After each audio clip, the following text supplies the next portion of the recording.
Your 40s are a weirdly dangerous decade for your money. You're probably making more than you ever have, but a few wrong moves right now can absolutely torpedo your retirement plans. It's a major turning point. The money decisions you make in this decade have a huge impact, mostly because of how compounding works and the simple fact that there's less time on the clock. But this isn't about doom and gloom. The good news is it is not too late to make a massive difference.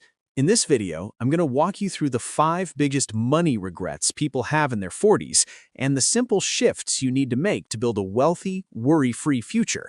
And you want to stick around because that last point is the one that trips up almost everyone, even people who think they have it all figured out. Number 1. The regret of neglecting your future self. The number one biggest regret people have in their 40s is not starting to save for retirement sooner. It's so common. You look back at your 20s and 30s and see years of lost time, years where even tiny contributions could have mushroomed into a small fortune. When you're young, retirement feels abstract, but in your 40s, that future starts to feel very, very real. The big mistake is thinking a bigger paycheck will automatically save you. The real magic isn't just about how much you earn, it's about how much time your money has to grow. That's the power of compounding. In your 40s are the last critical stretch where you can really let it work for you. So what's the shift? Get aggressive. A good rule of thumb is to save 15 to 20% of your pre-tax income for retirement. A solid benchmark is to have 4 to 5 times your annual salary saved by the time you hit 50. The first step is to max out your tax-advantaged accounts. If your job offers a 401k with a match, you have to contribute enough to get that full match. Not doing so is saying no thanks to free money. After that, push yourself to max out the account. Then look into a Roth or traditional IRA to stash away even more. The easiest way to do all this is to make it automatic. Set up an auto transfer from every paycheck into your retirement accounts. Better yet, commit to bumping up your contribution by 1% every time you get a raise. You'll barely feel it, but your future self will be incredibly grateful. Number 2, the regret of letting debt steal your future. The second huge regret is dragging high-interest debt into your peak earning years. Credit card debt that felt like no big deal in your 30s becomes a giant anchor in your 40s. With interest rates often soaring above 20%, this debt is a wealth-destroying machine, stealing the money that should be funding your future. Think of it this way. Paying 20% interest is like taking a guaranteed 20% loss on an investment, year after year. You'd never accept that in your stock portfolio, so why is it okay in your budget? The mistake is treating this debt as normal. The shift is to declare war on it. Your goal is to get as close to debt-free as possible, starting with the most destructive kinds. There are 2 popular methods, the avalanche and the snowball. The avalanche method is mathematically best. You throw all your extra cash at the debt with the highest interest rate first, making minimum payments on the rest. This saves you the most money on interest. The snowball method is about psychology. You focus on paying off the smallest debt balance first. That quick win gives you motivation to keep going. Honestly, the best method is the one you'll actually stick with. List out all your debts, credit cards, car loans, personal loans. Pick your method and get to work. Look for places to cut back, even temporarily, and funnel that money toward your debt. Getting rid of high-interest debt frees up your single most powerful wealth-building tool, your income. Number 3, the regret of lifestyle inflation. Here's a common trap. Your income has never been higher, but you still feel like you're living paycheck to paycheck. That's lifestyle inflation. As your salary goes up, so does your spending. A bigger house, a nicer car, fancier vacations, it all feels deserved. But when those upgrades eat up every dollar of your raise, you're not building wealth. You're just building a more expensive hamster wheel. The mistake is letting your lifestyle automatically expand to meet your income. If a promotion doesn't lead to a higher savings rate, it's not improving your long-term security. The shift is to get intentional. Tell your money where to go before it vanishes. The best way is to pay yourself first with a twist. Automatically save your raises.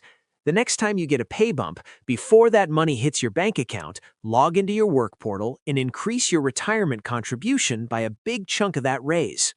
Beyond that, you need a budget, not a miserable financial diet, but a plan to make sure you're spending on what you truly care about. Try tracking your spending for a month. You'll likely find forgotten subscriptions and other money leaks. Cutting that stuff isn't about deprivation, it's about moving money from things that don't matter to something that absolutely does, buying your future freedom. Number 4. The regret of ignoring the what-ifs. This fourth regret is a big one, not protecting yourself and your family from a financial disaster. In your 40s, you have a mortgage, kids who depend on you, and a life built on your ability to earn. The mistake is just hoping everything goes according to plan. A sudden illness or accident can shatter even the most carefully built financial house. This is where insurance comes in. The most overlooked policy for people in their 40s is disability insurance. Your ability to earn an income is your greatest financial asset. Disability insurance protects that asset if you get sick or hurt and can't work. Next is life insurance.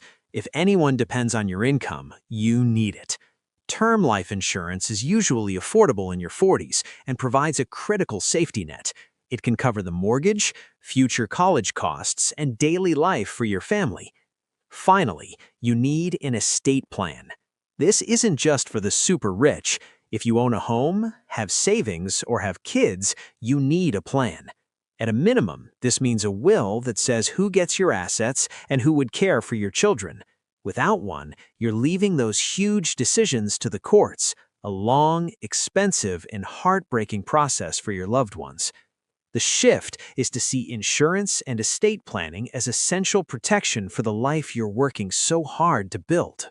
Number 5. The regret of flying without a safety net. The final regret is the most basic, not having a fully funded emergency fund. This mistake makes every other financial problem worse. When life throws you a curveball, a layoff, a surprise car repair, having no cash cushion forces you into terrible decisions, like racking up credit card debt or raiding your retirement accounts. Your emergency fund is your financial firewall. It's the buffer that separates a short-term crisis from a long-term disaster. The rule of thumb is to have 3 to 6 months of essential living expenses in a high-yield savings account. This isn't money you invest, it's money you keep safe and accessible for when things go wrong.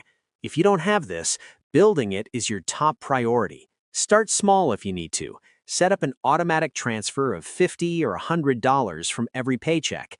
Anytime you get found money, like a bonus or tax refund, send it straight to this fund.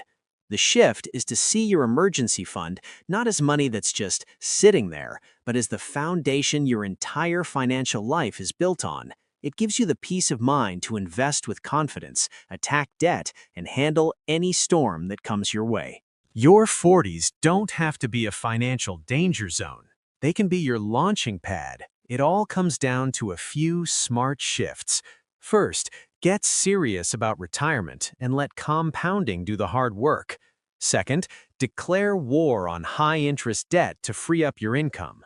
Third, get a grip on lifestyle inflation and pay your future self first. Fourth, protect everything with the right insurance and an estate plan. And finally, build that emergency fund so small surprises don't become major disasters. The most important thing to remember is that it's not too late. The moves you make today can completely change your financial story. The best time to start was yesterday. The next best time is right now. Thanks for watching. If you found this helpful, hit that subscribe button and ring the bell so you don't miss what's coming next. See you in the next one.